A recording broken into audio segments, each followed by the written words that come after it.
Bismillahirrahmanirrahim. Assalamualaikum warahmatullahi wabarakatuh. Alhamdulillahirabbil alamin, hamdan katsiran thayyiban mubarakan fihi kama yuhibbu rabbuna wa yarda. Asyhadu an la ilaha illallah wa asyhadu anna Muhammadan abduhu wa rasuluh. Alhamdulillah, segala puji bagi Allah Subhanahu wa taala yang telah memberikan kepada kita begitu banyak kenikmatan. Semoga kenikmatan yang Allah berikan kepada kita ini bisa kita syukuri, bisa kita manfaatkan dengan sebaik-baiknya, yaitu dengan taat kepada Allah dan Rasul-Nya. Kemudian salam dan salam marilah senantiasa kita haturkan kepada Sayyidul Anbiya wal Mursalin, sebaik-baik makhluk yang pernah Allah ciptakan di muka bumi ini. Dia adalah Nabi besar Muhammad sallallahu alaihi wasallam. Baiklah, kita lanjutkan kajian kita Sirah Nabawiyah. Seperti yang pernah saya sampaikan di pekan kemarin, bahwa malam hari ini kita temanya adalah Perang Hunain. Namun sebelum membahas Perang Hunain, kita akan sedikit mengulas tentang hikmah atau pelajaran di balik Fathu Makkah. Yang pertama berawal dari kisah Uthman bin Talhah. Dia ini dahulu adalah seorang pemegang kunci Ka'bah, di mana ketika zaman jahiliyah dahulu, di saat Rasulullah SAW hendak masuk ke Ka'bah, namun didorong keluar oleh Uthman bin Talhah ini. Maka kemudian Rasulullah SAW berkata kepada Uthman, "Wahai Uthman, ketahuilah bahwa suatu saat kunci Ka'bah yang sedang kau pegang itu akan berada di genggamanku, dan aku pada waktu itu akan memberikan kunci Ka'bah tersebut kepada siapapun yang aku kehendaki." Lalu Rasul pergi. Nah, ternyata ketika Fathu Makkah, Rasulullah SAW betul-betul memegang kunci tersebut, sehingga para sahabat semuanya berkeinginan untuk mendapatkan kehormatan, yaitu memegang kunci Ka'bah tersebut. Sayyidina Ali juga begitu, ingin sekali memadukan yaitu kehormatan beliau mengurusi siqoyah atau masalah distribusi air untuk jamaah haji, dan juga bisa berharap memegang kunci Ka'bah tersebut. Namun Rasulullah SAW kemudian mengumumkan bahwa kunci ini tidak akan aku serahkan kecuali kepada Uthman bin Talhah dan anak keturunannya. Diserahkanlah kepada Uthman. Ingat dahulu Uthman, ketika kau mendorongku dari pintu Ka'bah, engkau melarangku untuk masuk Ka'bah, karena waktu itu kunci ini sedang kau pegang. Tapi lihatlah sekarang, kunci Ka'bah sekarang aku yang pegang. Dan pada waktu itu aku mengatakan bahwa di saatnya nanti kunci ini akan aku pegang dan akan aku serahkan kepada siapapun yang aku kehendaki. Dan sekarang orang yang aku kehendaki adalah dirimu. Diserahkanlah kunci itu kepada Uthman bin Talhah. Dan kunci ini tidak akan diberikan kepada siapapun kecuali yang merebutnya adalah orang-orang yang zalim. Jadi anak keturunan Talhah yang nantinya berhak memegang kunci Ka'bah tersebut. Inilah kemuliaan Rasul, inilah janji Rasul yang memang sudah betul-betul terjadi, bahwa kunci itu betul-betul berada di tangannya dan dikembalikan kepada Uthman bin Talhah. Kemudian jamaah rahimakumullah, hasil dari penaklukan Mekah setidaknya ada 7 yang bisa kita simpulkan. Yang pertama adalah pada waktu itu Mekah merupakan rujukan agama bagi orang-orang Jazirah Arab. Jadi Jazirah Arab itu luas, tetapi jantungnya atau qalbul Arabnya, pusat kota Jazirah Arab itu berada di Mekah. Nah, ketika Fathu Mekah, maka Mekah menjadi kota yang kemudian berhasil ditaklukkan oleh kaum muslimin, sehingga justru mereka berada di bawah kota Madinah. Dahulu ketika orang-orang Madinah datang ke Mekah untuk melakukan umroh dan sebagainya, mereka dihina oleh orang-orang Mekah. Dihina, kesehatannya memang kurang baik pada waktu itu. Tetapi lihatlah ketika tahun 8 Hijriah, justru orang-orang Madinah adalah orang-orang yang berada satu tingkat di atas mereka.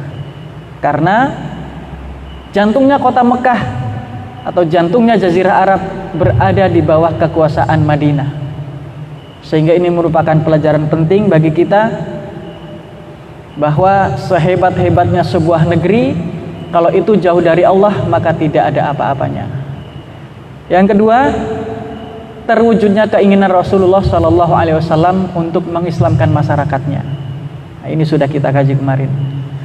Yang ketiga, pengaruh sosial, politik dan agama sangat besar, di mana pada waktu itu Rasul sangat lemah lembut kepada masyarakat Mekah. Masyarakat Mekah berhasil, orang Jawa bilang, dirogoh hatinya supaya mereka tidak merasa ditaklukkan, tidak direndahkan, tidak dianggap sebagai musuh. Bahkan banyak sekali orang-orang yang sudah sangat berbuat jahat kepada Rasul, kepada kaum muslimin, tetapi pada hari itu yaumul marhamah, hari kasih sayang, sehingga dimaafkan. Semuanya dimaafkan. Jadi mereka ini kepada Rasul akhirnya jatuh hati. Dahulu kami menyakiti beliau, kami menyiksa sahabat-sahabatnya, tetapi sekarang sudah ada kesempatan untuk balas dendam, tetapi tidak beliau gunakan. Itulah hebatnya Nabi kita Muhammad Sallallahu Alaihi Wasallam. Tidak hanya itu, beliau kemudian mengutus atau memberi tugas kepada Ka'ab bin Malik untuk menjadi semacam mufti, semacam dai yang ada di kota Mekah. Jadi setelah mereka masuk Islam dan jumlahnya sangat banyak, tidak dibiarkan begitu saja, tapi didampingi, diberi tugaslah atau ditugaskanlah di situ sahabat mulia Ka'ab bin Malik untuk mengajarkan ilmu agama kepada masyarakat Mekah yang baru masuk Islam. Kemudian hasil selanjutnya adalah setelah Mekah ditaklukkan, orang-orang Mekah berbaiat kepada Rasul untuk senantiasa taat kepada Rasul dan kepada Allah dan Rasulnya sesuai dengan kesanggupan mereka. Selanjutnya, setelah beliau berada 19 hari di kota Mekah, beliau kemudian berdakwah di pinggiran kota Mekah. Berdakwah, mengutus Sayyidina Khalid bin Walid untuk menghancurkan berhala yang bernama Uzza, mengutus sahabat yang lain menghancurkan berhala Suwa, berhala Manat dan sebagainya. Jadi tidak hanya Mekah yang dibereskan, tetapi kabilah-kabilah di sekitar Mekah itu juga didakwahi oleh Rasulullah SAW. Lalu ada kisah juga pada peristiwa ini, yaitu di mana ketika itu masuk waktu sholat, Bilal bin Rabah dipanggil oleh Rasul untuk naik ke atas Ka'bah. Ini sungguh pemandangan yang luar biasa.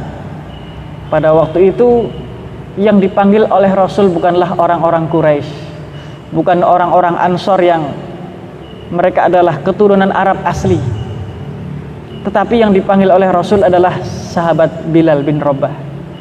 Dipanggil, wahai Bilal, kumandangkanlah azan, naiklah kau ke atas Ka'bah ini. Ka'bah yang dimuliakan oleh orang-orang penduduk dunia pada waktu itu. Pada hari itu Bilal naik ke atasnya, dikumandangkanlah azan, dan kalimat azan ini adalah kalimat di mana yang membuat dia pada waktu itu disiksa oleh majikannya. Tetapi pada hari itu kalimat ini sungguh mulia. Orang-orang akhirnya mendengar kalimat suci ini, Allahu Akbar, sampai yang terakhir, sehingga ada orang-orang kafir Quraisy atau orang-orang Quraisy yang baru saja masuk Islam, mereka saling menggunjing Bilal. Di antara mereka mengatakan, sungguh mulia orang yang sudah meninggal. Allah telah memuliakan orang yang meninggal. Seandainya dia belum meninggal, pasti dia sangat terhina karena melihat Bilal berada di atas Ka'bah. Sampai ada yang bilang begitu. Lalu Abu Sufyan bin Haris bilang kepada mereka, untuk urusan ini aku tidak berani berkata apa-apa. Seandainya aku berbicara sepatah kata pun, maka kerikil-kerikil yang ada di sekitar kita pasti akan memberitahukan apa yang kita gunjingan ini kepada Muhammad. Ternyata betul. Rasulullah Shallallahu Alaihi Wasallam mendatangi mereka dan menginformasikan bahwa beliau sudah tahu apa yang sedang mereka bicarakan atau apa yang barusan saja mereka bicarakan. Itulah mukjizat Nabi kita Muhammad Shallallahu Alaihi Wasallam. Lalu diumumkanlah sekitar 12 orang yang harus dieksekusi dimanapun mereka berada. Bahkan kalaupun mereka bersembunyi di balik tirai Ka'bah harus tetap dibunuh. Meskipun tidak semuanya dibunuh, tetapi ada yang tercatat di sini yang saya catat, satu orang yang dibunuh, yaitu Abdul Uzza bin Battal. Abdul Uzza bin Khattal dibunuh oleh sahabat. Nah, kemudian setelah Fathu Makkah ini usai, maka masuklah babak baru dalam dakwah Islam. Jadi babak itu kan ada dua ya, babak Makkiyah dan babak Madaniyah. Dakwah di Mekah yang isinya kesedihan, kesusahan, kesabaran, dan kesabaran. Lalu masuk periode Madaniyah, isinya dua, perjuangan, peperangan, dan yang kedua masuk Islamnya seluruh manusia dari berbagai penjuru dan bangsa-bangsa ke dalam agama Islam secara berbondong-bondong. Nah, untuk yang periode Madaniyah ini, pertama akan kita kaji dari sisi yang pertama, yaitu sisi perjuangan dan peperangan. Nah, makanya ketika beliau berada di Mekah, seperti biasa Rasul senantiasa menyebarkan intelijen beliau. Nah, ketika beliau sedang berada di Mekah, muncullah intelijen beliau yang menginformasikan bahwa orang-orang Hawazin dan orang-orang Thaqif, mereka tidak mau tunduk kepada Rasulullah. Mereka tidak mau masuk Islam, meskipun qalbul Arab atau pusatnya Jazirah Arab sudah takluk. Mereka tetap tidak mau. Dua kabilah besar ini tidak mau, sehingga mereka mengumpulkan kabilah-kabilah kecil untuk melawan Rasulullah di kota Mekah. Nah, makanya Rasul kemudian cepat-cepat mengambil inisiatif. Kalau begitu, kita harus sergap mereka, kita harus datangi mereka sebelum mereka mendatangi kita. Kenapa Rasul melakukan itu?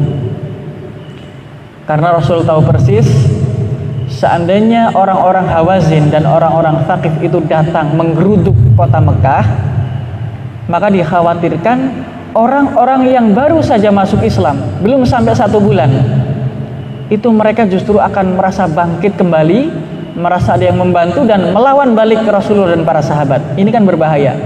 Maka Rasul kemudian mengambil inisiatif.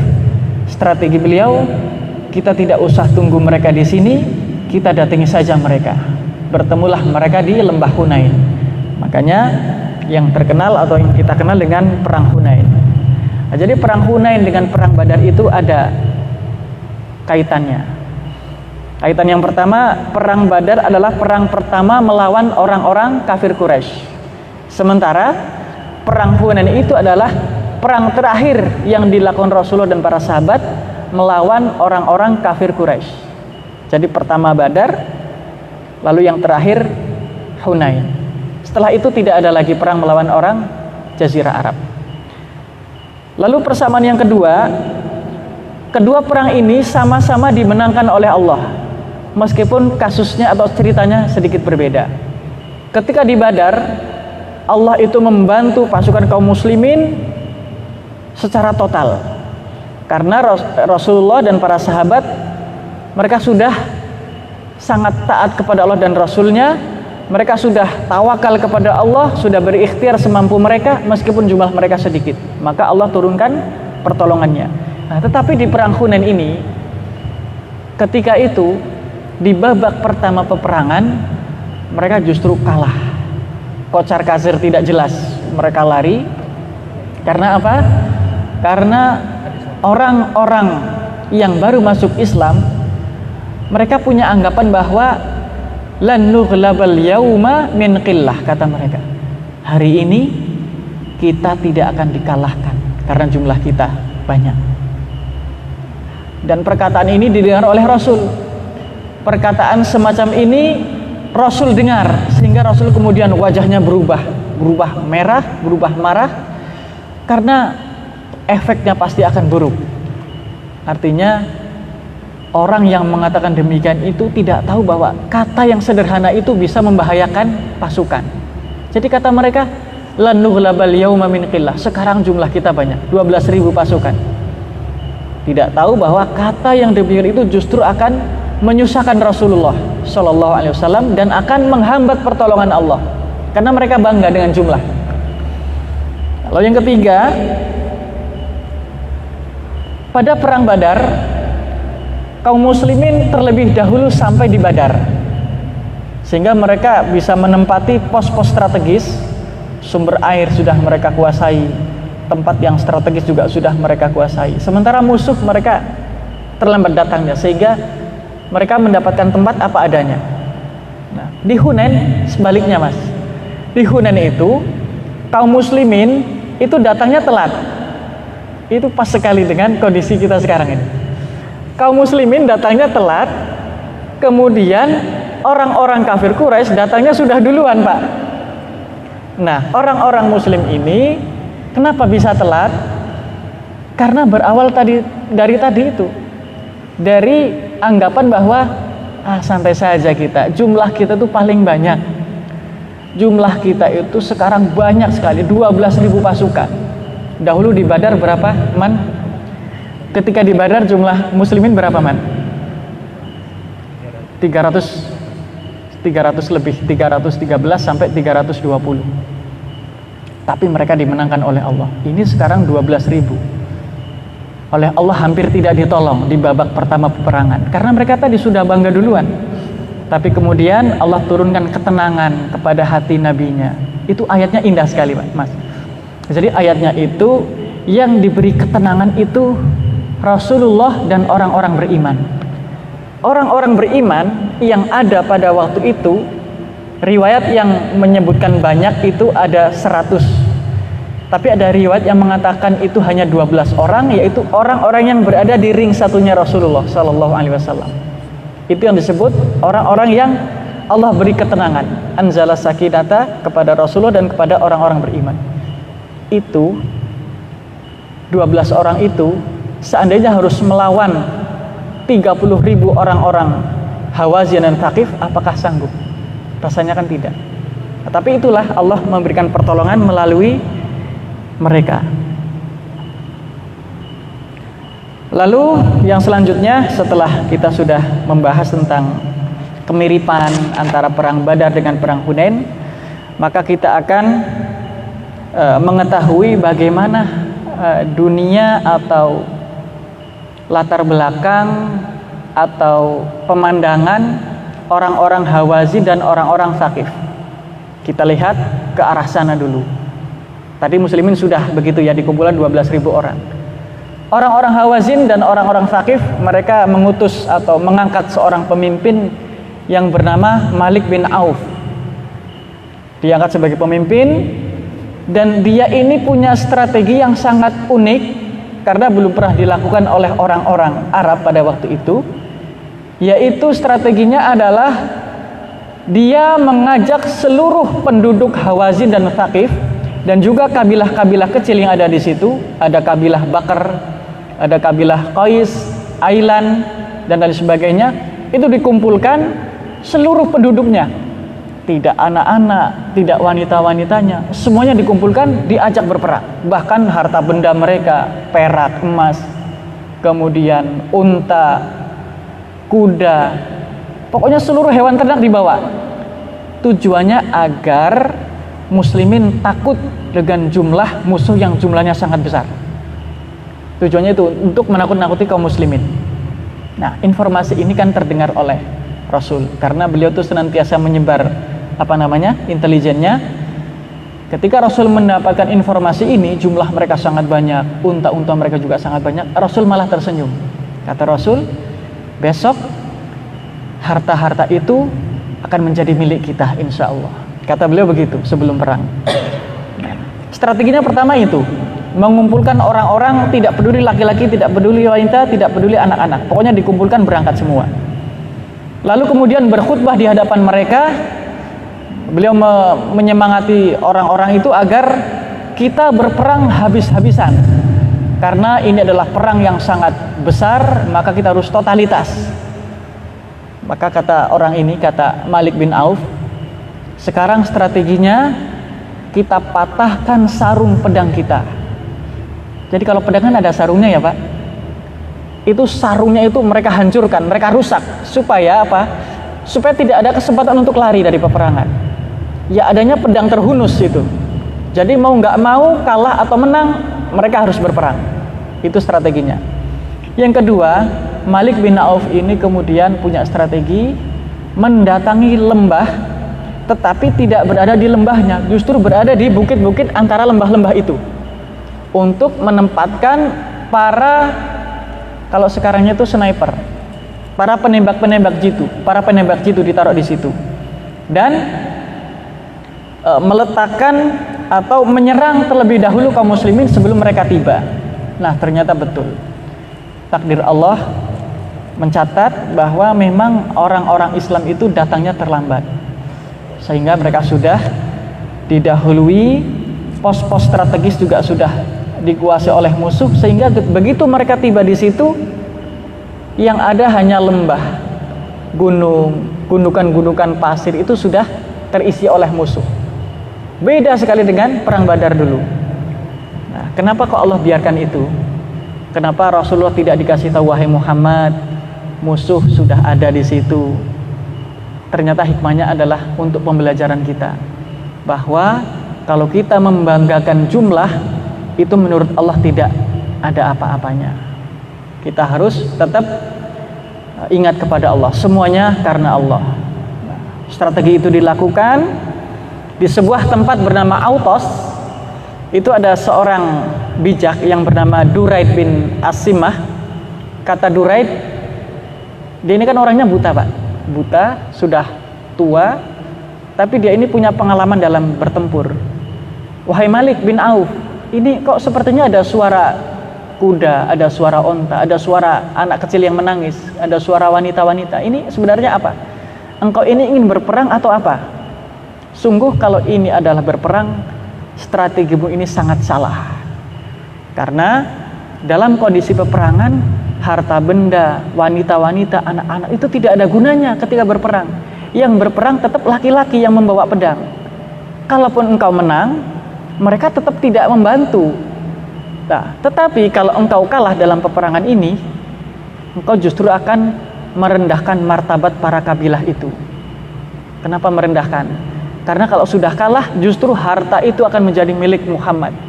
Wanita-wanita, anak-anak akan menjadi budaknya Muhammad semua, budaknya kaum muslimin.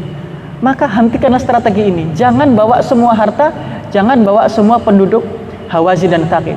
Kembalikan mereka. Tapi tidak dipedulikan, Pak. Tetap laki-laki, perempuan, anak kecil, ibu-ibu, harta, onta dan sebagainya semuanya dibawa. Puluhan ribu jumlahnya. Jadi yang di depan itu pasukan berkuda, kemudian orang yang berjalan kaki, yang paling belakang ini isinya onta yang jumlahnya puluhan ribu, dinaiki oleh ibu-ibu, sehingga dari kejauhan terlihat pasukan Hawazin dan Thaqif ini luar biasa banyaknya. Nah, ada yang mengatakan jumlahnya 30 ribu, padahal tadi kan muslimin 12 ribu ya, pasukan terbesar itu yang pernah ada. Kemarin waktu Fathu Makkah berapa? 10 ribu. Waktu di perang sebelumnya, perang yang 3 komandan itu meninggal semua. Khaybar. Setelah Khaybar, Mu'tah ya. Perang Mu'tah itu berapa ya waktu itu? 3.000. Ya, 3.000 melawan 200.000. Nah, ini sekarang 12.000 di Hunain ini, 12.000. Menurut kaum muslimin yang ada di Mekah ini jumlahnya sudah banyak. Kita tidak pernah sebanyak ini, makanya santai. Nah, mereka itu karena sudah meremehkan begitu, mereka tidak siap. Harta yang dibawa atau perlengkapan yang dibawa tidak memadai. Kemudian mereka jalannya juga santai, padahal jaraknya sekitar 20 km dari Mekah. Yang harusnya bisa ditempuh hanya dalam waktu setengah hari saja, itu mereka tempuh selama 4 hari. saking santainya. Nah, lalu Rasul kembali mengutus mata-matanya yang bernama Abu Hadrat al-Islami. Itulah hebatnya Rasulullah, hebat pula mata-matanya ini. Mata-mata Rasulullah Hadrat bin al-Islami ini tidak hanya berhasil masuk di camp mereka, tetapi berhasil masuk ke dalam barisan mereka. Berhasil masuk sehingga informasi apapun bisa dia gali dengan selengkap-lengkapnya. Maka Abu Hadrat ini pulang ke Rasul menyampaikan bahwa jumlah mereka begini-begini, pasukannya begini-begini, kekuatan mereka seperti ini ya Rasul. Baik, harta mereka akan menjadi milik kita besok insya Allah. Masih tetap insya Allah. Nah, lalu bagaimana dengan mata-mata musuh? Mata-mata musuh ketika sudah mendekati Mekah, mereka balik lagi karena mereka melihat pasukan yang sangat luar biasa. Mereka itu berbaju serba putih, mereka mengendarai kuda yang sangat gagah, rupanya malaikat sudah Allah siapkan di sekitar Mekah itu. Nah, tetapi kenapa kok di perang Hunain kemudian di awal peperangan mereka tidak dihadirkan? Ya karena tadi hanya mengatakan kita tidak kalah, jumlah kita banyak sekarang. Hanya mengatakan begitu, malaikat yang tadinya mau membantu nggak jadi. Bantunya baru nanti terakhir. Hanya gara-gara itu.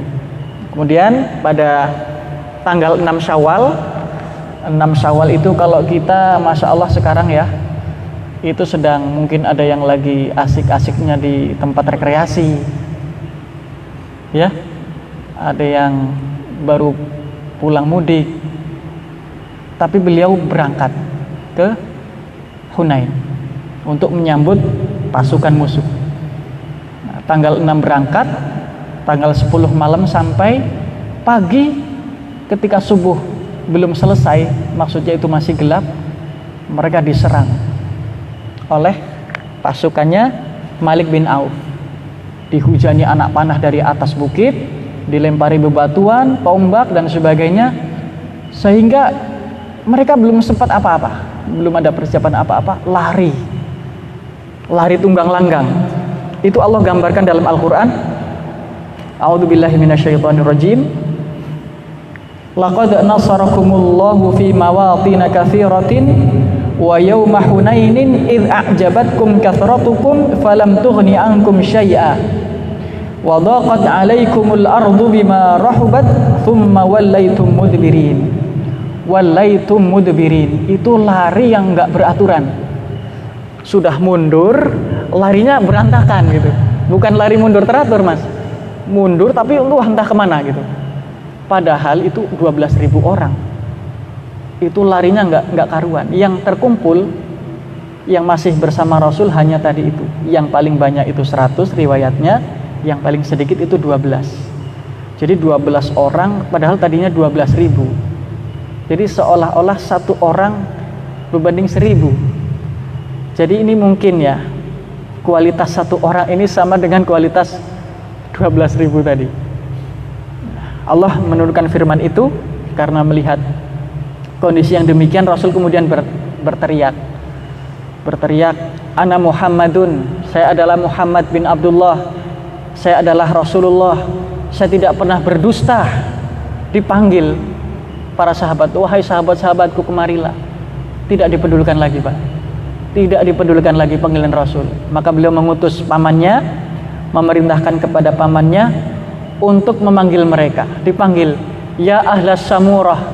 Ahlas samurah itu orang-orang yang pernah ikut bai'at ridwan ketika di perjanjian Hudaybiyah, yaitu mereka berjanji untuk mati bersama Rasul, tapi pada hari itu mereka lari. Maka itulah hebatnya penyair-penyair Arab pada waktu itu. Yang dipanggil itu katakannya begitu, wahai ahli samurah, orang-orang yang dahulu pernah ikut bai'at ridwan, kembalilah bersama Rasul.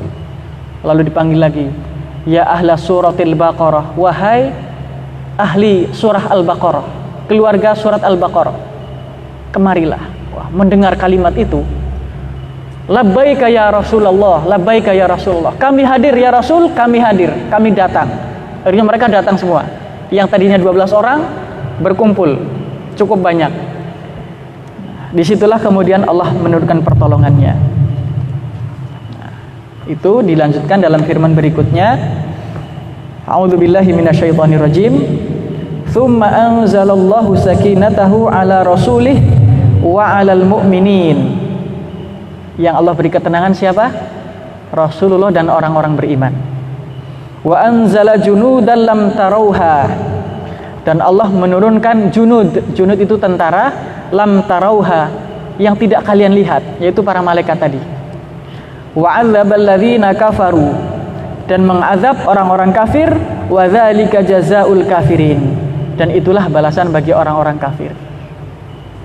Jadi Rasul kemudian Allah berikan ketenangan, begitu juga orang-orang beriman, sehingga pada waktu itu Rasul mengambil beberapa genggam pasir, dilemparkan ke arah musuh.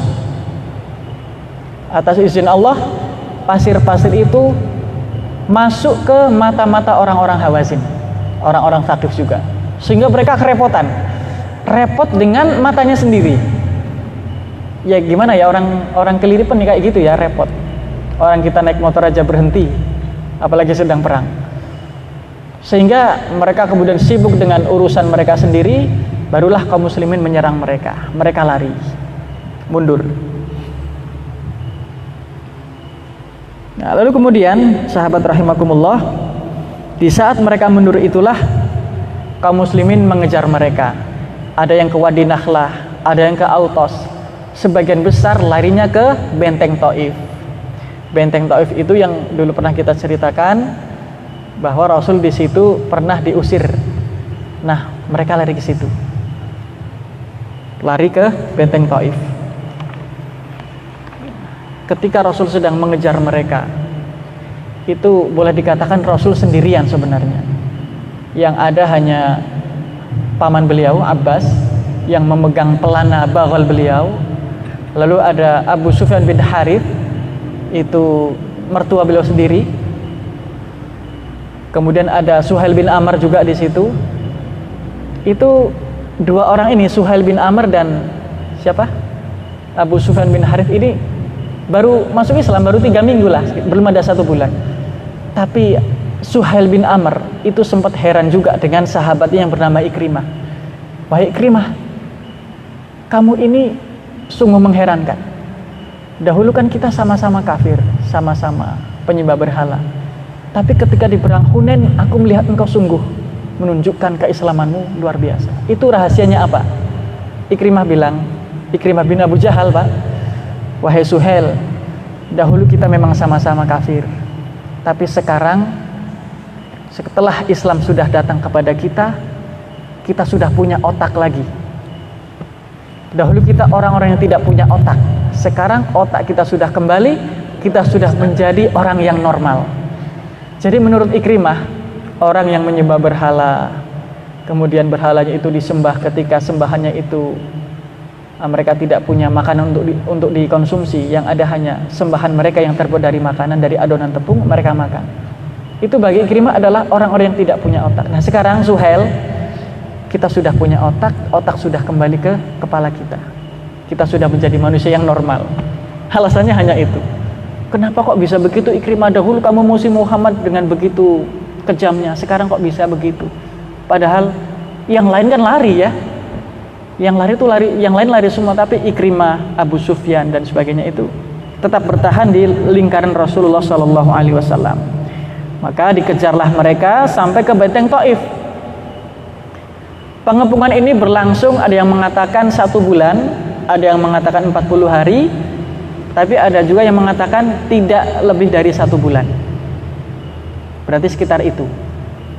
Mereka dikepung, berbagai cara dilakukan, Pak. Ditebangi pohon-pohon di sekitar ditebangi, kemudian dijadikan sebagai alat untuk mendobrak pintu benteng, tidak berhasil.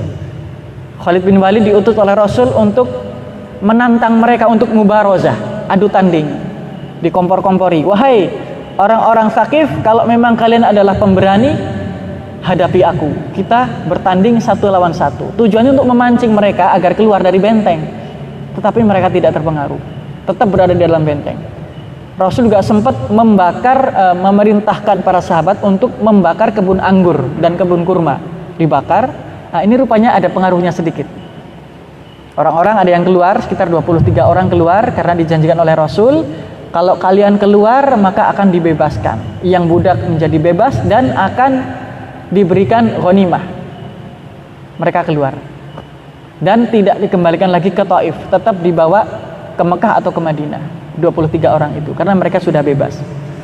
Nah, lalu ada seorang sahabat yang kemudian mengusulkan kepada Rasul, "Wahai Rasul, kita sudah lama mengepung mereka dan sepertinya tidak ada hasil. Bagaimana kalau kita biarkan saja mereka? Mereka ini seperti musang, seperti rubah. Kalau kita tangkap dia di lubangnya, maka kita menang. Tetapi kalau dia tidak kita tangkap, kita tinggalkan, maka tidak akan berefek apapun bagi kaum muslimin. Tidak ada manfaatnya." Maka kata Rasul, "Kita pulang saja kalau begitu." Diputuskanlah pulang ke Madinah. Ada beberapa sahabat yang tidak terima dengan keputusan itu. Mereka inginnya dihabisilah, kita sudah sampai sini, kenapa tidak dihabisi? Rasul karena orangnya itu sangat, istilahnya apa kalau sekarang ya, demokratis ya, sangat terbuka, ya kata Rasul, ya sudah, kita nggak jadi pulang, besok kita serang lagi. Sudah, ketika diserang lagi itulah justru kaum muslimin banyak yang terluka dan lukanya cukup parah. Maka kemudian sahabat nurut kata Rasul, ya sudah Rasul, kita pulang saja. Hanya pulang. Itu yang meninggal pada peristiwa itu sekitar 12 orang, 12 atau 20 gitu, tapi tidak sampai 30 orang. Sementara musuh sedikit sekali yang meninggal di pengepungan Taif itu. Maka beliau pulang. Nah, sebelum pulang itu beliau kemudian membagikan ghanimah. Membagikan ghanimah di sebuah tempat yang bernama Ji'ronah. Mungkin Mas Icon akrab dengan nama Ji'ronah ya. Ji'ronah itu tempat kita untuk melakukan miqat ya, ya Mas ya. Tempat miqat ya, salah satu tempat miqat untuk melakukan ibadah umroh. Nah, di Ji'ronah itu Rasul kemudian membagikan ghanimah. Tercatat ada 6.000 tawanan.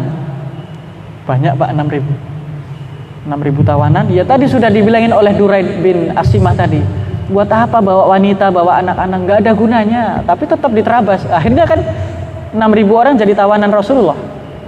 6.000 tawanan, 24.000 unta. Masya Allah. Ya unta yang dinaiki ibu-ibu di pasukan belakang tadi udah jadi milik muslimin semua. 40.000 kambing, 40.000 lebih kambing, 4.000 uqiyah perak. Saya kurang tahu ukuran, tapi yang jelas pasti banyak. Nah, dibagi-bagikanlah itu. Satu orang itu dapatnya 100 ekor unta, Mas. Satu orang 1 ekor unta, khusus untuk kabilah yang terpandang. Misalkan di situ ada tokoh Sufyan, Abu Sufyan, Ikrimah, orang-orang terpandangnya Mekah lah. Bahkan ada yang minta tambah. Ya Rasul, sepertinya kurang. Apakah ingin lagi? Iya ya Rasul, ambil. Itu para mu'allaf, al-mu'allafatu qulubuhum. Itu kan termasuk 8 asnaf ya. Itu orang mu'allaf itu termasuk 8 asnaf, dikasih itu 100. Ada yang 40, ada yang 50. Tapi rata-rata dikasihnya 100, belum peraknya. Belum mungkin nanti budaknya dikasih. Nah, karena mereka ini dikasih, itu ada beberapa kelompok pemuda Ansor. Ini pemuda, ini bukan orang-orang sahabat-sahabat senior, bukan. Pemuda-pemuda Ansor, mereka hatinya mungkin tergoda oleh setan, sehingga mereka bilang, semoga Allah mengampuni Rasulullah karena dia telah berlaku tidak adil. Kita berperang mati-matian dari dahulu sampai sekarang, kita senantiasa membela Rasul, kita senantiasa berperang bersama Rasul. Tetapi sekarang justru yang dikasih ghanimah mereka, orang-orang yang tadi lari dari peperangan, orang-orang yang kemarin ketika berperang lari dari peperangan, malah mereka yang dikasih. Kita nggak dikasih apapun. Sementara pedang-pedang kita masih mengalirkan darah. Maksudnya baru selesai perang gitu. Dan mereka sendiri yang berperang, bukan orang-orang yang lari. Tapi kita nggak dapat apa-apa. Mukjizat datang. kata-kata itu sampai kepada Rasul, dan itu membuat Rasul sedih. Maka Rasul kemudian memanggil sahabat dari Ansor yang bernama Sa'ad bin Ubadah. Sa'ad bin Ubadah dipanggil, lalu diinterogasi, apakah betul ada yang mengatakan demikian? Iya ya Rasul. Lalu kau sendiri bagaimana? Ditanya langsung Sa'ad bin Ubadah. Aku adalah bagian dari kaumku. Maksudnya sama, saya juga punya perasaan yang sama. Kenapa seperti ini pembagian ghanimahnya? Ya sudah, kalau begitu Sa'ad, kumpulkanlah orang-orang Ansor. Jangan sampai ada yang masuk dalam perkumpulan itu kecuali orang-orang Ansor. Orang-orang Muhajirin nggak boleh, orang-orang dari kabilah-kabilah manapun tidak boleh.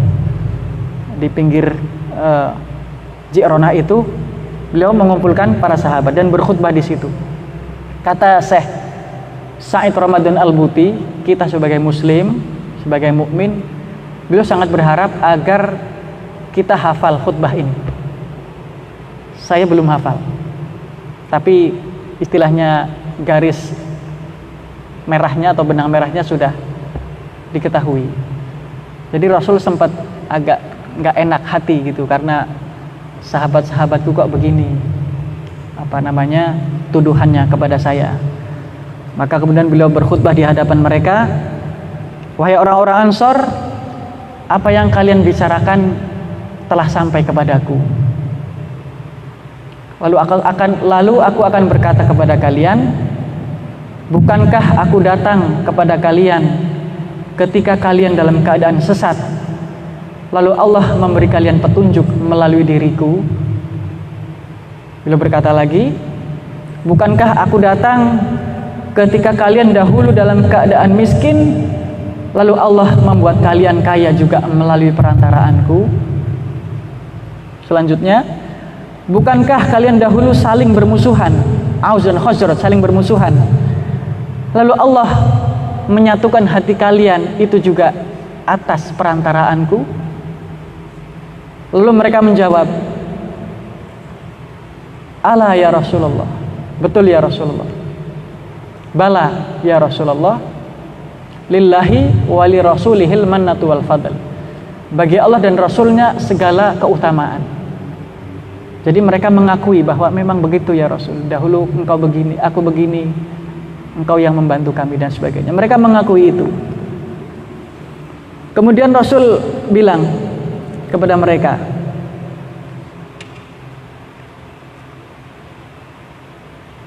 kenapa engkau tidak menjawab pertanyaanku wahai orang-orang Ansor? Kenapa engkau hanya mengatakan begitu saja? Kata mereka, ajabnaka ya Rasulullah, kami sudah menjawab ya Rasul. Jawaban kami itu tadi, lillahi wali rasulihi al-mannatu wal fadl. Sekarang begini wahai orang-orang Ansor, demi Allah, seandainya engkau mengatakan sesuatu, maka perkataan kalian itu pasti benar dan dibenarkan. Shaddaqtum wala suddiqtum, engkau pasti berkata benar dan dibenarkan oleh Allah. Kata Rasul, coba kalian jawab begini, engkau Muhammad dahulu datang kepada kami dalam keadaan didustakan, tetapi kami meluruskanmu atau membenarkanmu. Dahulu engkau datang kepada kami dalam keadaan lemah, dan kamilah yang menolongmu. Engkau dalam keadaan terusir, dan kamilah yang menampungmu. Engkau dalam keadaan kekurangan, lalu kamilah yang mencukupkanmu. Katakan begitu wahai orang-orang Ansor. Kalau kau mengatakan begitu, engkau berkata benar dan pasti dibenarkan oleh Allah, karena memang begitu adanya. Maka Rasul melanjutkan kalimatnya, apakah di hati kalian saudara-saudara Ansor masih ada hasrat akan dunia? Dengan sekelumit dunia itu aku ingin mengambil hati segolongan orang agar mereka memeluk Islam, sementara aku sudah yakin dengan keislaman kalian. Jadi Rasul itu sudah tidak meragukan keislaman orang-orang Ansor. Nggak dikasih harta pun mereka tetap beriman. Harapan Rasul kan begitu. Tapi ada beberapa pemuda tadi yang punya rasa Rasul tidak adil. Maka wahai orang-orang Ansor, ketahuilah demi zat yang jiwaku berada di tangannya, kalaulah bukan karena hijrah, pasti aku termasuk orang Ansor. Seandainya orang-orang Ansor berjalan di sebuah lembah dan orang-orang selain Ansor berjalan di sebuah lembah, maka aku akan berjalan bersama orang-orang Ansor. Itu mereka sudah mulai nangis itu. Sudah mulai nangis, janggut mereka sudah mulai basah. Kemudian beliau melanjutkan sabdanya, melanjutkan khutbahnya dengan doa beliau, Allahumma arham lil Ansor. Ya Allah, rahmatilah orang-orang Ansor. Warham abna al Ansor, dan rahmatilah anak keturunan Ansor. Wa abna il Ansor, dan cucu keturunan orang-orang Ansor. Rahmatilah mereka. Rasul kemudian mengatakan, wahai orang-orang Ansor, sepeninggalku nanti engkau akan menghadapi sesuatu fitnah yang besar. Maka bersabarlah dalam menghadapi itu hingga kalian berjumpa denganku di Haud, di surga. Gitu. Mereka menangis dan mereka mengatakan, Na'am radina ya Rasulullah, kami ridho ya Rasulullah, karena engkau kembali bersama kami. Karena Rasul ketika itu kan bilang, apakah kalian marah di saat mereka itu pulang membawa onta, membawa kambing, membawa harta benda ke rumah-rumah mereka, sementara kalian pulang ke Madinah membawa saya? Wah, itu pukulan keras bagi mereka. Nah, Syekh Sa'id Ramadan Al-Buti mengharapkan betul agar kita menghafal kalimat ini.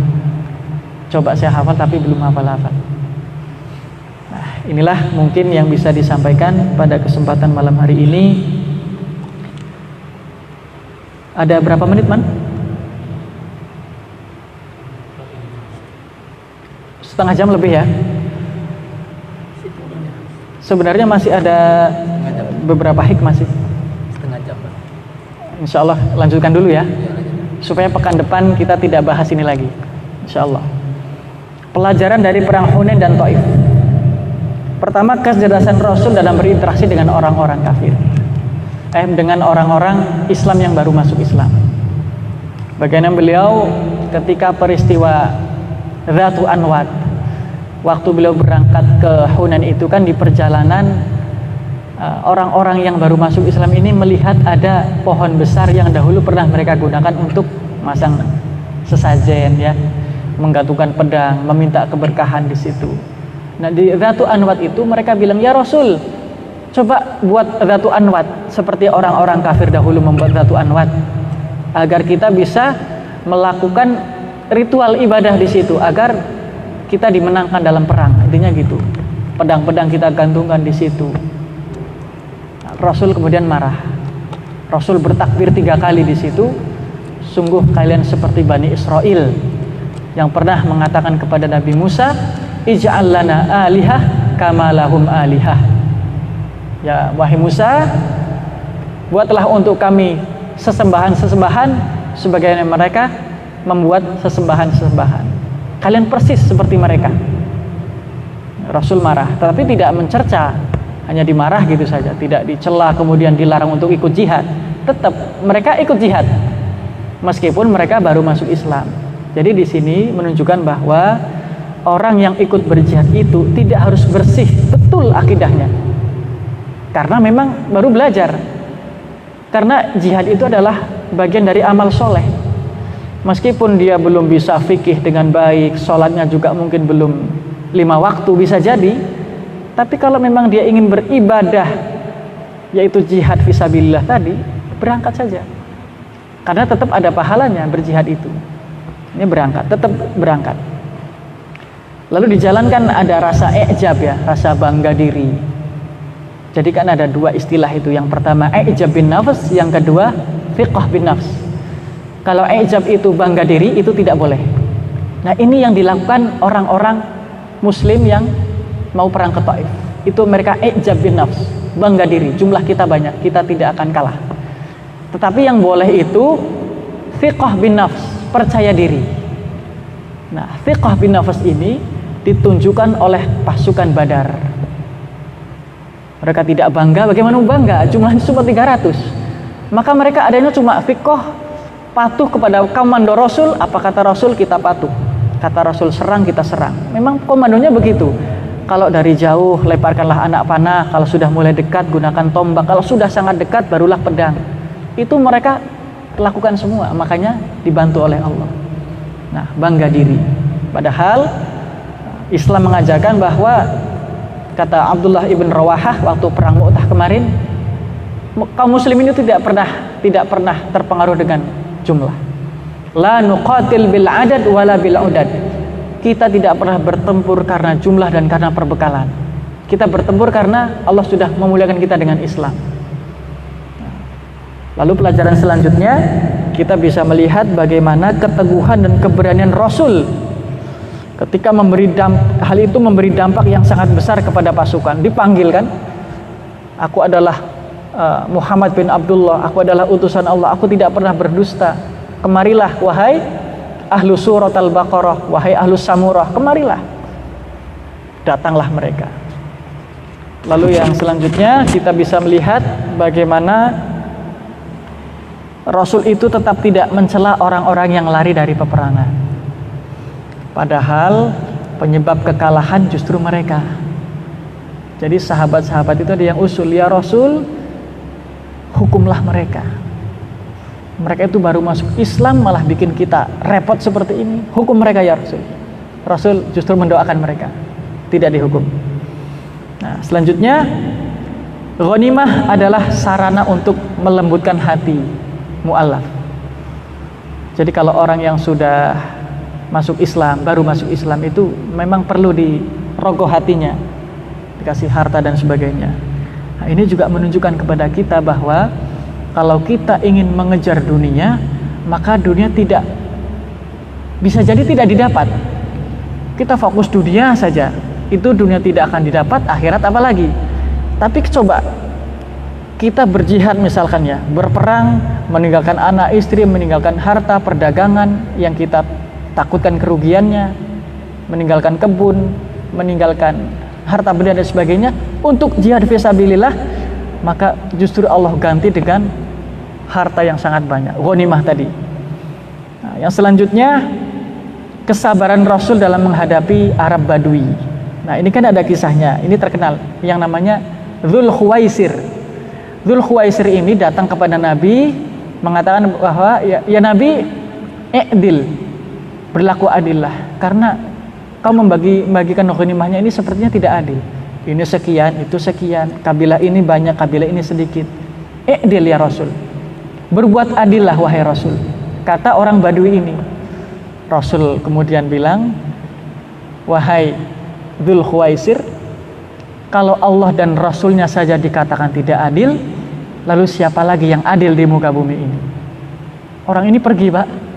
Orang ini pergi, kemudian Rasul berkata, dari orang-orang semacam inilah akan muncul orang-orang yang akan mudah sekali keluar Islamnya, sebagaimana anak panah keluar melesat dari busurnya. Bacaan Quran mereka hebat, ibadah mereka hebat, mengalahkan kalian. Tapi itu, Islam mereka itu begitu mudahnya keluar dari diri mereka.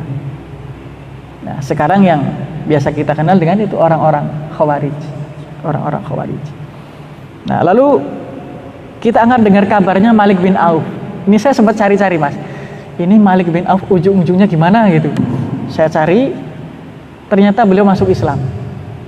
Dan beliau ditunjuk langsung oleh Allah ditunjuk langsung oleh Rasulullah Shallallahu Alaihi Wasallam untuk mengepalai Hawazin, kabilah Hawazin. Pemimpin mereka itu dia, dikasih harta sangat banyak. Nah, tidak hanya Hawazin, tetapi kabilah-kabilah kecil juga pemimpinnya satu. Mereka sudah tidak lagi punya pemimpin yang kecil-kecil, tapi sudah satu. Siapa tadi? Malik bin Auf. Nah, kemudian selanjutnya adalah selain faktor bangga terhadap diri tadi, ada faktor lain, yaitu menyepelekan musuh, lalu terlambat datang di medan tempur, itu kan faktornya, sehingga tidak terorganisir. Terus masih banyaknya orang-orang yang imannya masih lemah, itu faktor kekalahan juga.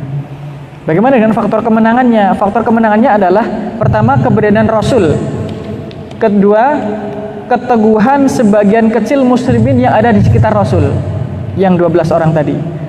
Yang ketiga, faktor kemenangan, respon yang sangat cepat ketika mereka dipanggil ya ahla samurah, cepat langsung bergabung dengan pasukan yang lain.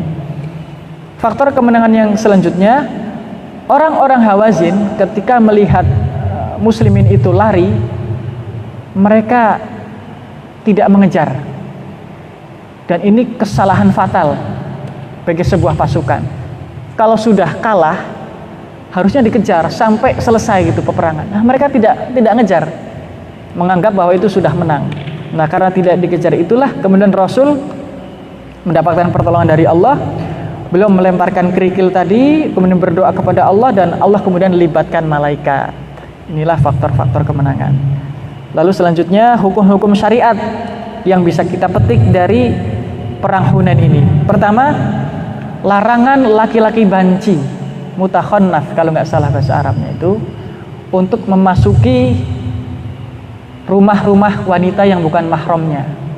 Kan ada kisahnya setelah perang Hunain ini, ada laki-laki banci yang berbaur dengan wanita yang bukan mahramnya. Oleh Rasul dilarang.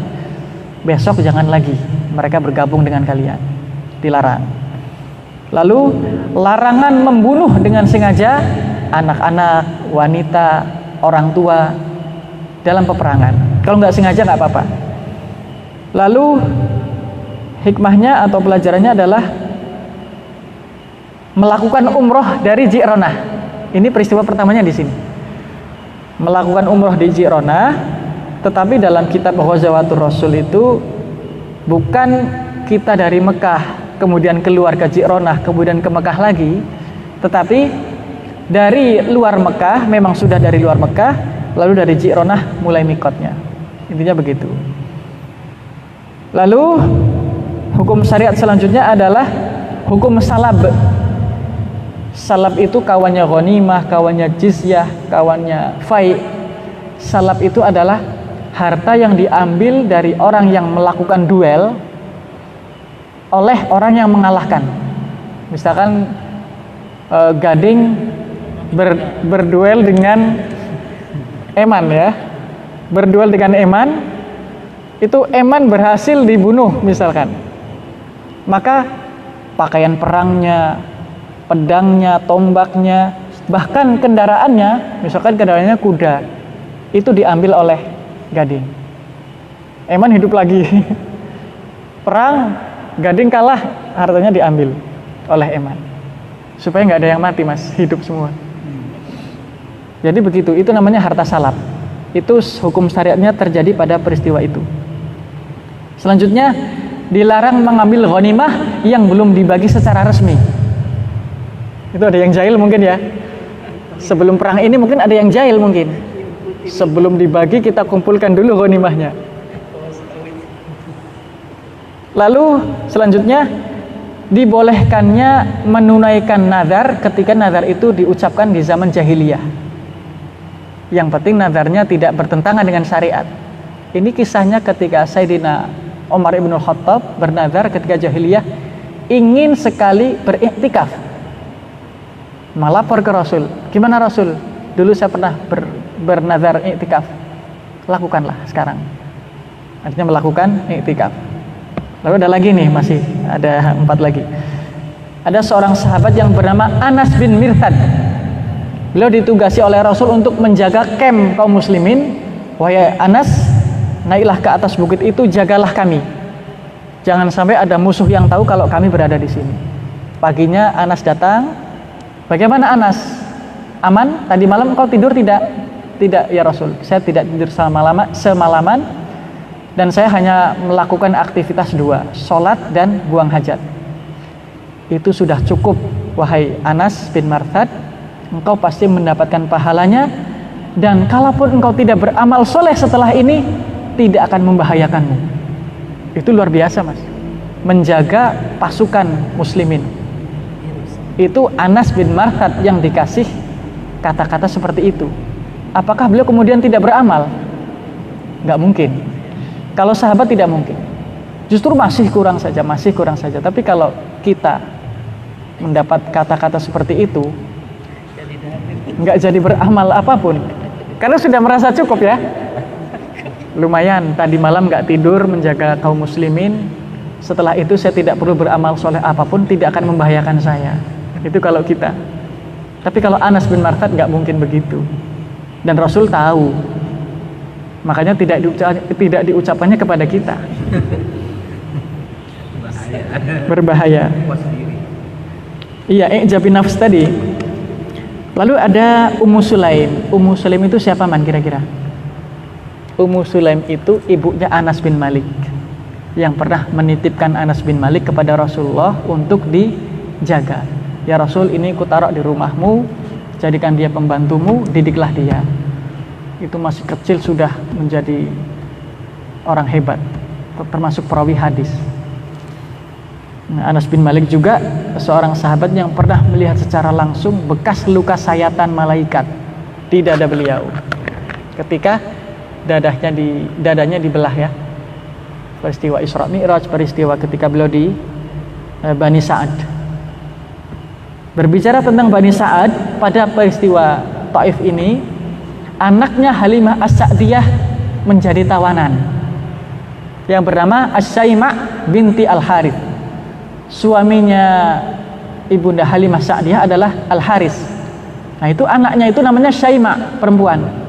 Itu ditawan, lalu setelah agak disakiti begitu sama para sahabat, Rasul kemudian dikasih tahu, wahai Muhammad, aku adalah saudara susuanmu, aku adalah Syaima, putrinya Al-Haris. Rasul langsung dimuliakan, digelarkan kain, diajak duduk di situ, ditawari masuk Islam, mau masuk Islam. Kalau kamu mau masuk Islam, aku ajak ke Madinah, hiduplah bersama kami.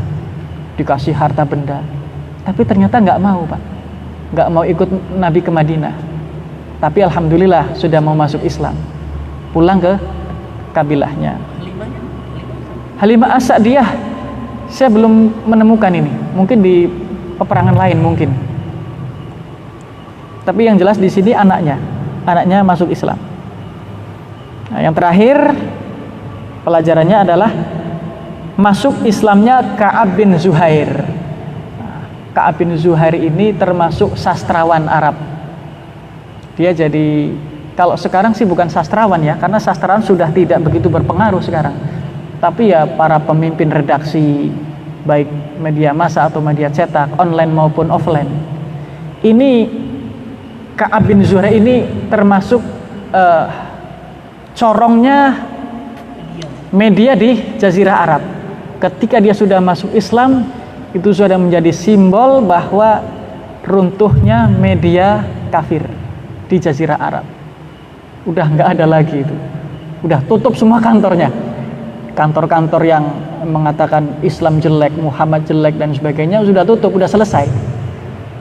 Nah, itulah hikmahnya. Baiklah, alhamdulillah 4 lembar sudah bisa kita selesaikan dalam satu pertemuan. Mudah-mudahan ada manfaatnya buat kita bersama. Kita tutup dengan doa kafaratul majlis. Subhanakallahumma wa bihamdika asyhadu an la ilaha illa anta astaghfiruka wa atubu ilaik. Allahumma shalli wa sallim ala sayyidina Muhammad wa ala alihi wa sahbihi ajma'in. Wassalamualaikum warahmatullahi wabarakatuh.